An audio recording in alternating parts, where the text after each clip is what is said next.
guys. Ang oras natin. Ayun ang oras natin guys. Minus 5 na lang para sa 12. Kaya mananghalian muna tayo.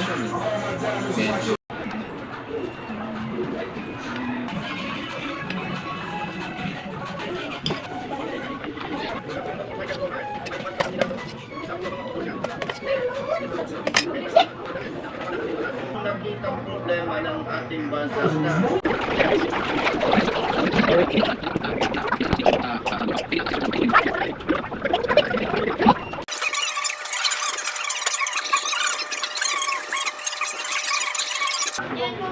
kung mali ako, pero base sa aking analysis, sa kasalukuyang composition ng Department of Agriculture, ay imposible maayos yung pagkain sa pamilya.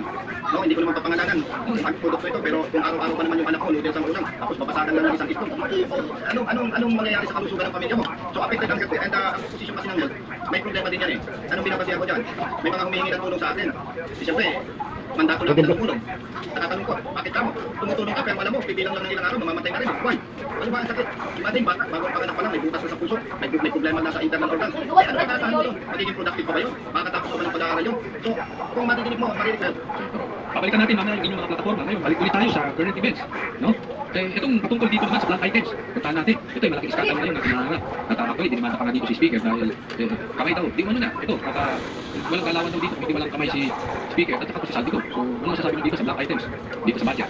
Alam mo, Brother Oriel, hindi ko kasi ugali yung magkomento sa bagay na hindi ko talaga alam. Unang-una, hindi ako nandun ng BICAM, hindi ko nakita. Kaya yung balita na yan, maaaring totoo, maaaring hindi. Pero dahil tinatanong mo ko, isa lang ang pwede kong ibigay na opinion sa iyo dyan. Kung ito, at mapatunayan na mayroon ng blank items, dapat naman talaga imbestigahan yan. At kung may imbestigahan, ay dapat panagutin kung sino ang nagkasala. Hindi pwedeng